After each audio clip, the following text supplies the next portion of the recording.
9장 1절에 보시면요, 예수님께서 12제자를 모으시고, 그리고 물론 불러 모으시고, 그리고 파송했다, 보내셨다, 이렇게 기록하고 있죠.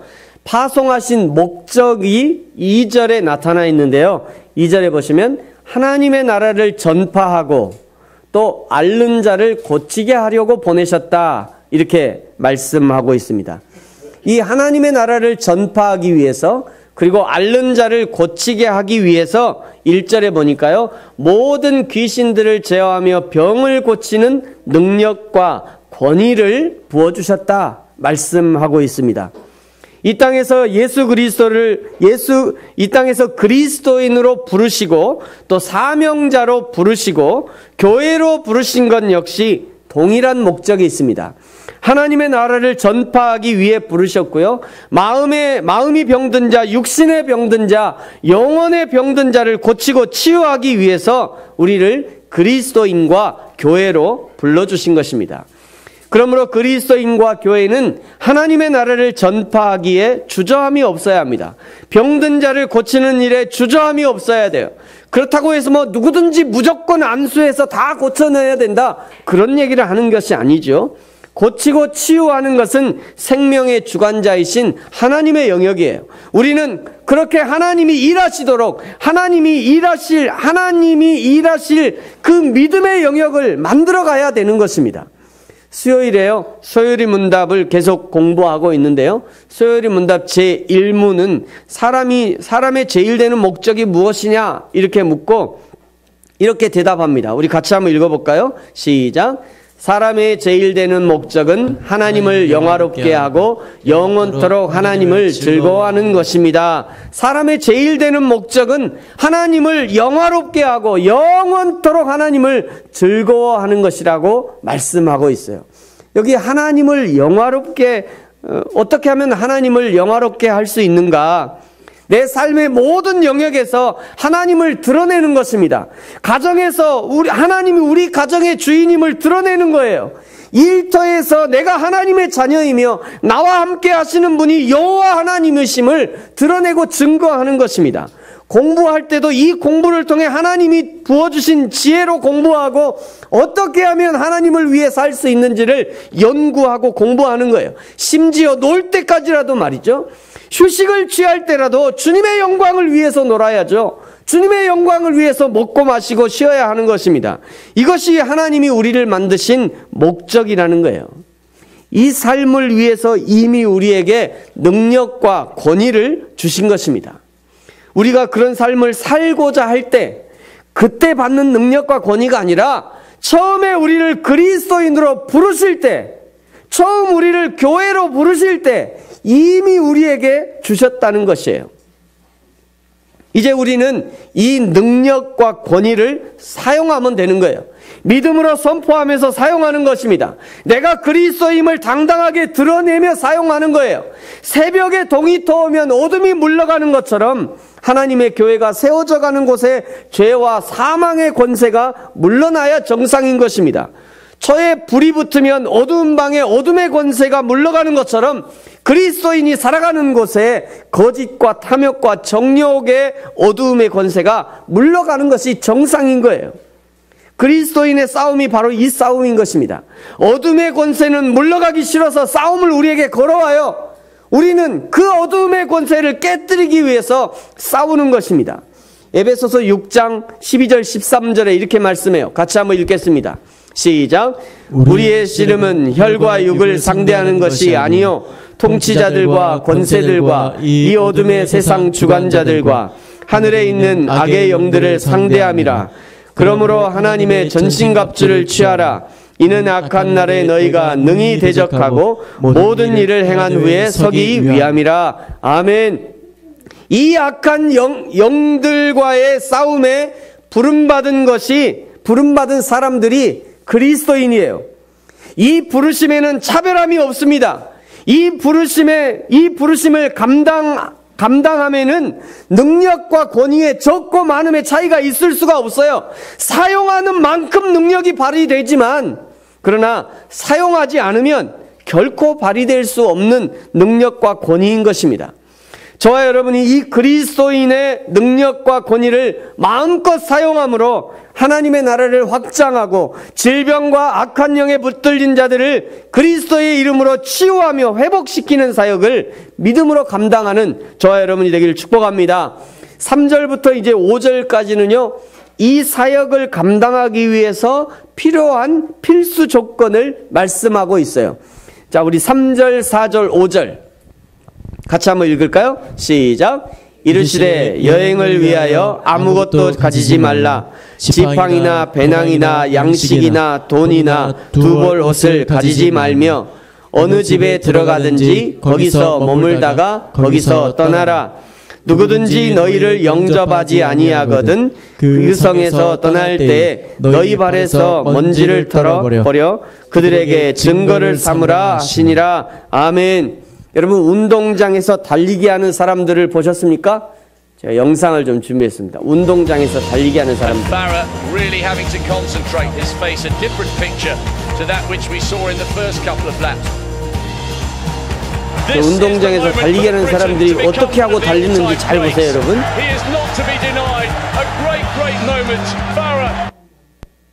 네, 짧습니다만 잘 보셨죠?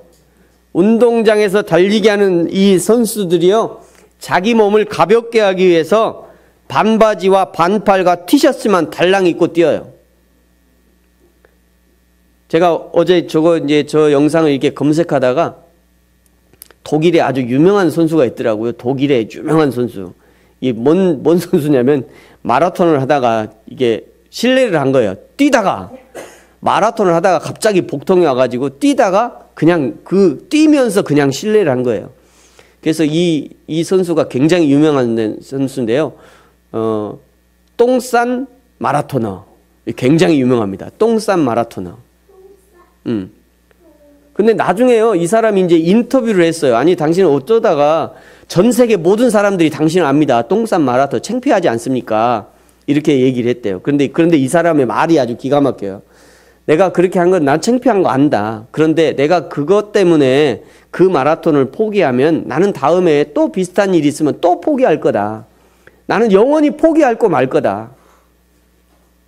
그래서 나는 포기할 수 없어서 지금 내가 급한 것이 먼저가 아니라 내가 이 마라톤을 포기하지 않기 위해서 나는 그냥 뛰었다.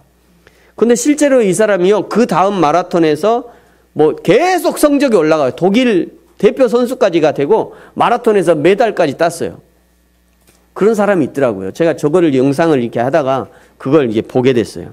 여러분, 저 육상 선수들이 자기 몸을 가볍게 하기 위해서요, 달랑 신발, 반바지, 반팔 이거 외에는 안 합니다.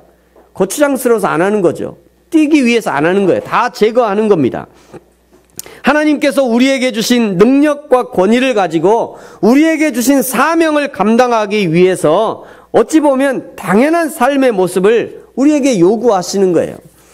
예수님께서 제자들에게 말씀을 시작하면서 첫 단어가 무엇입니까? 3절에 보니까 이르시되 여행을 위하여 이렇게 말씀하고 있어요. 지금 제자들을 보내신 것은 분명 하나님의 나라를 전파하고 앓는 자를 고치는 사역을 위해서 보내셨는데 정작 예수님은 그것이 여행이라고 말씀하고 계셔요. 여행을 위하여. 여러분, 우리의 인생 자체가 여행인 것이죠. 날마다 처음 가보는 시간을 우리가 살고 있어요. 매일 매시 매분이 이 세상에서 그 누구도 가보지 않았던 시간을 살고 있는 것입니다. 얼마나 환희에 넘치는 여행입니까? 이 여행은 주님과 함께하는 여행인 것이에요. 우리의 주님께서 안내자가 되어주시는 것이죠. 이 여행의 내비게이션과 같은 것이 바로 성경인 것이에요. 그러므로 성경을 잘 읽고 묵상하고 공부해보면요, 우리 인생을 어떻게 살아야 하는지 알게 되는 거예요. 가끔 어떤 분이 목사님, 제가 신앙생활 하는데 어떻게 해야 될지 모르겠어요. 성경을 읽으세요. 목사님이 신앙생활 잘하고 싶어요. 성경 읽으면 돼요. 성경 읽으시면요, 그 성경을 통해서 하나님이 우리에게 다 안내해 주신다니까요. 성경을 덮어놓고 신앙생활 잘할 수 없어요. 성경을 공부하지 않고 신앙생활 잘할 수 없는 거죠. 여러분, 이 여행을 위해서 아무것도 가지지 말랍니다. 아무것도. 왜 그렇죠? 주님께서 모든 것을 준비해 주신대요. 이 여행을 위해서 지팡이도 준비하지 말래요. 왜 그래요? 우리 주님께서 친히 지팡이와 막대기가 되어주시기 때문입니다. 이 여행을 위해서 배낭도 필요 없다 하시고 양식도 돈도 두 벌 옷도 필요 없다 말씀하십니다. 왜 그렇습니까? 우리 하나님께서 친히 이 모든 것을 준비해 주시기 때문입니다. 마치 출애굽을 하면서요, 이 광야를 걸을 때 40년 광야를 여행했을 때 말이죠. 그때 신명기 29장 5절에 보시면요, 이 40년 동안 옷이 헤어지지 않았대요. 40년을 입었는데, 40년을 옷을 입었는데 옷이 헤어지지 않았대요. 신발이요, 헤어지지 않았대요. 오히려 어린아이가 장성한 어른이 되는 동안 신발이 닳지 않았을 뿐 아니라 신발이 발의 사이즈에 맞춰서 신발이 점점 커진 거예요. 생각해보세요. 여러분, 기가 막히잖아요? 어릴 때는 쬐끄만 신발 신었는데 나중에 어른이 돼 보니까 내 신발이 내가 분명히 갈아지는 것도 아닌데 닳지도 않고 신발이 내 발에 딱 맞아. 신발이 점점 커졌다니까요. 옷이 어릴 때는 쬐끄만한 옷 입었을 거 아니에요. 근데 점점 어른이 되면서 옷이 헤어지는 것만이 아니라 옷이 점점 커졌다니까요. 왜 그렇죠? 우리 하나님께서 친히 하나님의 손으로 준비해 주신 거예요. 사랑하는 성도 여러분, 우리의 인생이라고 하는 이 여행 가운데 함께 하시고 모든 것을 준비해 주시는 그 하나님의 풍성하심을 믿음으로 기쁨으로 하나님과 동행하는 저와 여러분이 되기를 축복합니다. 오늘 4절에 보시면요, 어느 집에든지 그 집에 들어가서 너희를 영접하면 하나님을 영접하는 것이니 그 집에는 복을 받을 만한 자격이 있는 것이니 그 집에 들어가서 하나님의 축복을 선포하라 라고 말씀하시고요. 그리고 유하라 말씀하시죠.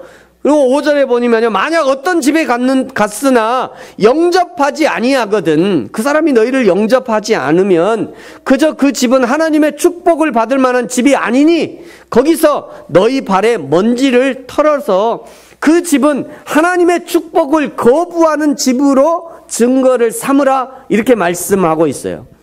여러분, 우리는 우리는요, 환영하는 것에는 익숙해요. 그죠? 우리 자신을 환영해 주는 것은 익숙하지만 우리를 환영하지 않는 것에 대해서는 매우 불편함을 가질 수 있습니다.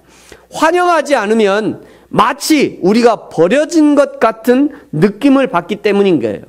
누군가에게 버려진다는 것은 참으로 고통스러운 경험입니다.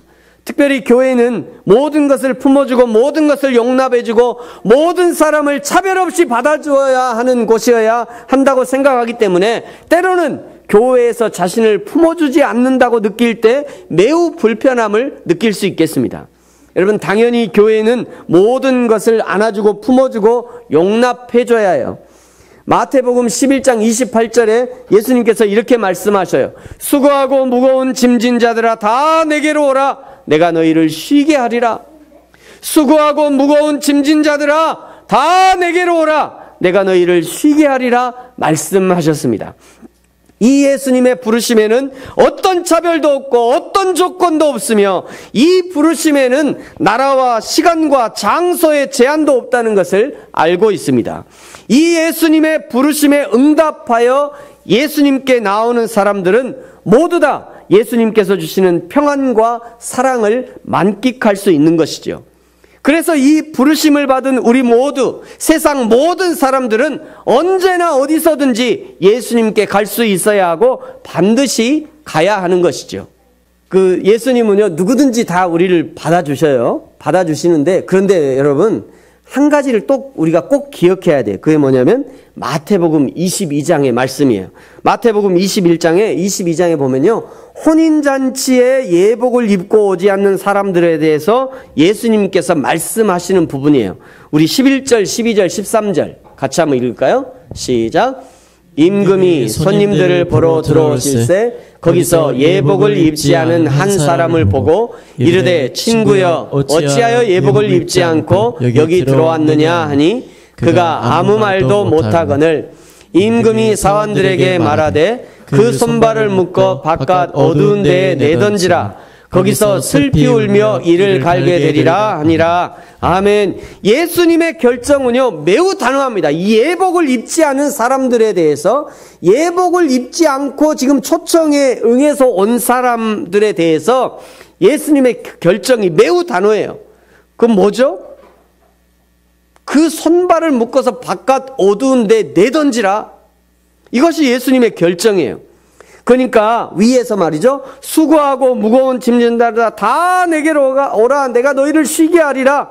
여러분, 이 말씀이 결코 쉬운 말씀이 아니라는 것을 우리는 알 수 있습니다. 초청을 받은 것은 쉬워요. 초청을 받은 것은 누구든지 올 수 있어요. 초청을 받은 것은 쉽지만, 그러나 초청받은 이후에 나를 초청하신 분이 누구신지 그분의 눈높이와 기대에 맞출 수 있어야 한다는 것입니다. 여러분, 교회에 들어오고요 신앙생활을 시작하는 것은 매우 쉬워요. 쉽지만, 그러나 이제 시작했다면 이제는 시작하기 이전의 삶과는 다른 삶을 살아야 한다는 거예요. 정리할 것을 정리해야 됩니다. 떼어낼 것을 떼어내야 돼요. 바꿔야 할 것을 바꿔야 합니다. 습관도 바꿔야 하고 마음도 바꿔야 하고, 그래서 하나님이 원하시는 예복을 입어야 드디어 예식에 참석할 수 있게 된다는 거예요. 그래서 오늘 5절 끝에는요, 이제는 변화된 삶을 살기를 작정한 예수님의 제자된 우리들, 복음으로 무장한 우리들을 그 성에서 영접하지 않으면 어떻게 하라고 하셨습니까? 그들에게 너희 발에서 먼지를 털어버려 그들로 증거를 삼으라, 이렇게 얘기하고 있어요. 여러분, 유대인들은 이방 지역을 지나갈 때, 이방의 진학을 지나갈 때 말이죠, 어쩔 수 없이 자기가 이방 지역을 지나가야 되는 경우가 있잖아요. 여러분, 예수님이 사마리아 성에, 그 사마리아 성 수가라고 하는 그 사마리아 성을 이렇게 예수님이 지나간 일이 있잖아요. 원래 유대인들은 그리 안 지나가요. 원래 거기가 원래 지름길이긴 한데 그리 안 지나가. 왜? 이방 땅이니까. 이스라엘 사람들 어떻게 가냐면요, 예루살렘에서 저 밑으로 내려가요. 저 바닷가로 쭉 내려갔다가 거기서 쭉 그 바다를 타고 올라갔다 다시 또 산등성이로 쭉 타고 올라가요. 근데 사마리아로 가는 길은 이게 무찔러 가는 길이거든요. 이게 빠른 길이에요. 근데 일본 사람들이래. 근데 사람들이 잘 안 가요. 그리는 이방 땅이라 안 가. 근데 예수님이 그 땅을 간 거예요. 그런데 이렇게 유대인들이 이방 땅을 지나가서 통과한 이후에 다시 이스라엘 지역 유대인 땅으로 이게 다시 진입할 때는요, 반드시 하는 게 뭐냐면 먼지를 터는 일이에요. 먼지를 터는 일. 이것은 유대인들의 성별 의식에서 유래되는 것인데요, 부정한 것을 자기들의 땅으로 묻혀 들어오지 않겠다라고 하는 그런 의식적인 행동으로 먼지를 터는 겁니다. 여기서 예수님께서 이런 행동을 요구하신 것은요, 첫 번째, 선민과 이방인의 진정한 구분은 메시지를 받아들이고 사도들을 영접하느냐의 여부에 달려 있다는 거예요. 누가 선민이냐? 메시지를 받는 사람이 선민인 거예요. 누가 이방인이에요? 메시지를 거부하는 사람이 이방인이라는 겁니다. 두 번째는요, 발에 먼지를 떠는 행위는 하나님 나라의 메시지를 거부한 곳에 하나님의 심판이 임하리라는 사실에 대한 공적인 선언이자 증거가 되는 것입니다. 세 번째는요, 하나님 나라의 메시지를 전파했을 때 받아들여지지 않을 수도 있다고 하는 사실을 미리 제자들에게 알려줌으로 해서 그러한 상황에 처하게 되었을 때 낙담하지 않도록 하기 위한 예수님의 조치인 것이에요. 참고로 사도행전 15장 50절 51절에 보면요, 바울과 바나바가 비시디아 안디옥의 유대인 지역에서 주의 일을 하는 도중에 유대인들로부터 방해를 받아요. 그때 바울이 말이죠, 그 발에 티를 떨어버렸다. 그 발에 티를 먼지를 털어버린 거죠. 그리고 다른 지역으로 간 거예요. 근데 그 발에서 먼지를 털어버렸다는 것은 사실은 그 지역에서 복음을 안 받아들였다는 얘기거든요. 그 사람들이 복음을 안 받아들이니까 발에 먼지를 털고 이제 다른 지역으로 가요. 근데 52절에 신기하죠? 제자들은 기쁨과 성령이 충만했대요. 아니, 내가 여기서 복음 사역을 했는데 이 사람들이 안 받아들여줬어. 내가 복음을 전했는데 저 사람이 내 복음을 안 받아들여. 그럼 막 실망하고 낙심하고 저 사람 내가 뭐 잘못했나? 내가 뭔가 잘못했나? 그리고 내가 역시 기술이 난 부족해. 난 역시 능력이 없나 봐. 나는 정말 하나님 보내시는 사람이 아닌가? 이러고 실망해야 되는데, 근데 거기를 떠나면서 제자들은 기쁨으로 충만했대요. 기쁨과 성령으로 충만했대요. 왜 그런 거죠? 하나님이 하실 것을 기대하니까 그러는 거예요. 하나님이 하실 건데. 여러분, 그러므로 우리도 기억해야 합니다. 나에게는 너무도 좋은 복음, 나에게는 너무도 좋은 교회, 나에게는 너무도 좋은 성도들과 목사님을 아무리 자랑해도 안 받아들여지는 사람들도 있다는 거예요. 또 그럴 수 있다는 것이에요. 여러분, 우리 교회가 아무리 좋은 교회라 해도 여러분이 그냥 우리 모두가 다 증인이 돼가지고 여러분 우리 교회가 너무 좋아요, 너무 좋아요. 아무리 자랑해도요, 그렇게 생각하지 않는 사람도 있다는 거예요. 응? 그런 사람도 있다는 거예요. 그러니까 혹시라도 그런 사람이 있으면 너무 실망하지 말아라. 지금 그런 메시지를 주는 겁니다. 그런 일로 너무 낙담도 낙심도 하지 마시고 단지 하늘의 하나님, 그 하나님과 교회를 위해서 내가 무슨 말을 하고 무슨 행동을 했는지 다 아시고 주님의 날에 상급 주실 것을 기대함으로 오늘 우리에게 맡겨주신 그 사명을 감당하면 그것으로 만족할 수 있는 겁니다. 그렇게 파송된 제자들이 이 예수님의 위탁 사역을 잘 감당했습니다. 자, 6절 같이 한번 읽겠습니다. 시작. 제자들이 나가 각 마을에 두루 다니며 곳곳에 복음을 전하며 병을 고치더라. 아멘. 원래 이 각 마을에 두루 다니며 복음을 전하는 사역은 예수님의 사역이었어요. 그래서 8장 1절에 보면 예수께서 그렇게 하셨다라고 말씀하잖아요. 그런데 이제 이 예수님의 사역이 제자들에게 옮겨지고 있다는 것입니다. 이것이 예수님께서 제자들을 택하신 이유예요. 예수님의 일을 함께 하자고 한 거죠. 이것을 위해서 예수님이 3년 동안 함께 먹고 마시고 함께 자고 했던 것입니다. 오늘날 예수님의 제자된 성도들이 해야 될 일이 바로 이 일인 거예요. 여러분이 교회에 오시면요, 최선으로 준비된 메시지를 듣고 최선으로 준비된 교육을 받고 최선으로 준비된 맛있는 음식을 먹게 될 거예요. 제가 분명히 말씀드려요. 최고급은 아니에요. 아무리 생각해봐도 최고급은 아닌 것 같아요. 제가 그래서 최고급이라 안 했습니다. 최선이라고 했어요. 최고급은 아니에요. 최고급의 메시지도 아니고 최고급의 이게 교육도 아니고요. 우리 교회가 뭐 최고급의 시설도 아니에요. 그러나 최선으로 하고 있다는 거예요. 최선으로. 그러니까 여러분이 교회를 오게 되면 이 최선으로 준비된 것을 공급받게 될 것입니다. 여러분, 그 이유가 뭔가요? 그 이유가 뭐예요? 바로 이 일을 하라는 거예요. 이제 예배가 끝나고 나가서 각자 각 가정으로, 직장으로, 삶의 현장으로 돌아가서 바로 이 일을 하라고 교회가 격려하는 것입니다. 그래서 성도들이 나가 각 마을에 두루 다니며 곳곳에 복음을 전하며 병을 고쳤다. 이 일들이 일어나야 되는 거예요. 이 일들이. 이것을 위해서 교회가 여러분을 권면하고 있는 것입니다. 사랑하는 성도 여러분, 저와 여러분의 삶이 이런 제자의 삶을 충실하게 감당하는 삶을 살게 되기를 축복합니다. 7절부터 이제 7, 8, 9절은 사실은 짧게 기록되어 있는데요.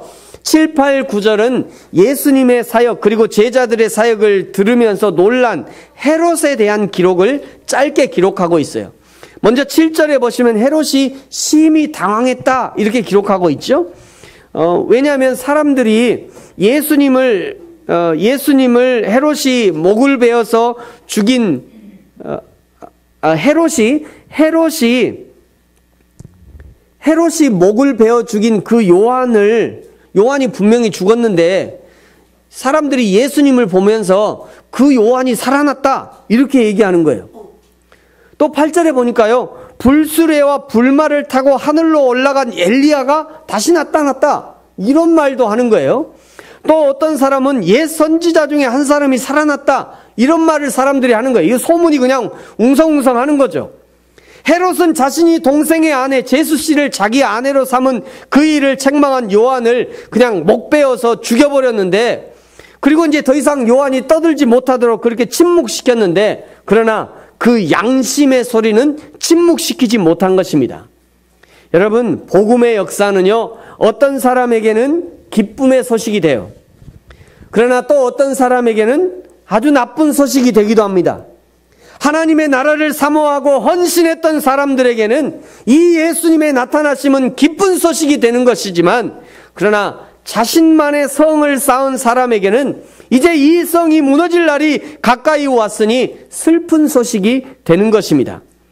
교회에 대한 교회의 부흥의 소식은요, 악한 사단에게는 자신의 영역이 빼앗기는 치명적인 소식이 되는 것이지만, 그러나 하나님의 나라를 사모하는 복음의 일꾼들에게는 세상에 무엇보다도 기쁘고 즐거운 소식이 되는 것이에요. 여러분, 우리 부르신 교회도 분명 부흥하고 있고요, 앞으로 더 영적으로, 양적으로, 또 질적으로 부흥해야 될 것이고, 분명히 또 그렇게 되어질 것입니다. 그런데 말이죠, 그때 교회가 부흥할 때, 교회가 부흥할 때 성도들은 항상 두 가지 반응이 나타납니다. 첫 번째는요, 새로운 사람들이 세워지고 새로운 사람들이 교회 중심에서 일을 할 때 그냥 박수를 쳐주면서 박수소리가 나잖아요, 이렇게.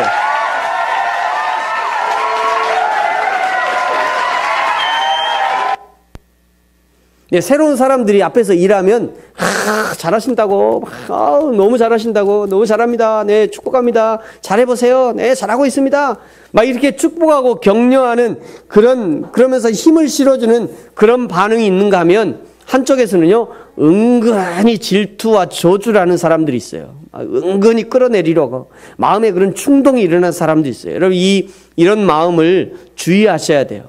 뿐만 아니라 옛것이 좋은 것이요 라고 생각하는 그런 마음도 주의해야 됩니다. 새 포도주는 새 부대에 담아야 되는 거예요. 새 부흥을 주실 때 반드시 새 부흥을 감당할 만한 새 부대를 준비시켜 주시는 것이고요, 오늘 저와 여러분이 예수님께서 준비하신 새 부대인 것이에요. 이건 저를 따라서 한번 고백해 볼까요? 나는 예수님께서 준비하신 새 부대다. 나는 늙었는데. 아니요, 예수님 입장에, 예수님 눈으로 보면요, 여러분 아직 어려요. 그래서 구약 성경에는 뭐라고 그러냐면 80세 이상은 젊은이다 얘기해요. 구약 성경이 그래요. 성경이 80세 이상은 젊은이, 50세 이상은 50세 이하는 나는 아직 어립니다 이렇게 얘기합니다. 그래서 80세 이상 되신 분은 아직 어른 아니에요. 아직 멀었어요. 아직 젊은이. 우리 교회에 한 3분 정도 계신 것 같네요, 어르신이. 그러니까 나는 80세 이상이 넘지 않았으면 나 아직 늙어요 이렇게 얘기하시면 안 돼요. 다시 한번 따라서 해볼까요? 나는 예수님이 준비하신, 죄송합니다. 다시. 나는 예수님께서 준비하신 새 부대다. 새 부대다. 네, 여러분이 새 부대, 우리 모두가 새 부대인 거예요. 그러므로 예수님께서 새 부대에 새 수를 담으려 하실 때 나는 아직 험부대라고 거부해서는 안 돼요. 판단은 예수님이 하시는 거예요. 나는 험부대니까 나는 안 된다니까 이렇게 얘기할 거 없어요. 그냥 예수님께서 담으시려, 내가 새 부대인가 보다, 이거 담으시면 돼요. 때로는요, 나 새 부대인데 왜 나 안 써요? 나 새 부대라니까요. 그럴 필요도 없어요, 사실은. 그저 주님께서 나를 플라스틱 바가지로 사용하셔서, 저 플라스틱 바가지로 뭐 하나요? 발 닦잖아요. 저 플라스틱 바가지로 시원한 물을 담아서 예수님의 발을 씻어주려고 할 때, 그때 지친 예수님의 발을 잘 씻어주십시오. 응? 그러면 되지 않겠습니까? 또 주님께서 나를 빛나고 멋진 성찬의 잔으로 사용하시려고 할 때, 그때 기쁨으로 성찬의 잔으로 쓰임받으면 되는 거예요. 쓰임받는 것이 중요하지요. 쓰임받는 것이. 하나님 앞에 쓰임받는 것이 중요한 일인 거예요. 이제 말씀을 마치겠습니다. 사랑하는 성도 여러분, 저와 여러분을 하나님 나라의 제자와 일꾼으로 불러주신 우리 하나님 앞에 감사하시기 바랍니다. 주님께서 불러주시고 보내주시는 그 모든 현장에서 하나님의 나라를 전파하고, 그리고 하나님의 능력과 권위를 가지고 치유의 사역을 감당해야 되는 것이죠. 그것이 우리를 그리스도인으로 부르신 목적인 것입니다. 그리고 그 일은 나 개인의 능력으로 하는 것이 아니라 하나님께서 부여해 주신 능력과 권위로 감당하는 것입니다. 그리하여 우리를 통하여 하나님의 나라가 날로 확장되어지며 주님이 다시 오심을 준비하고 예비하는 저와 여러분, 그리고 우리 교회가 되어지기를 예수님의 이름으로 축복합니다. 기도하겠습니다.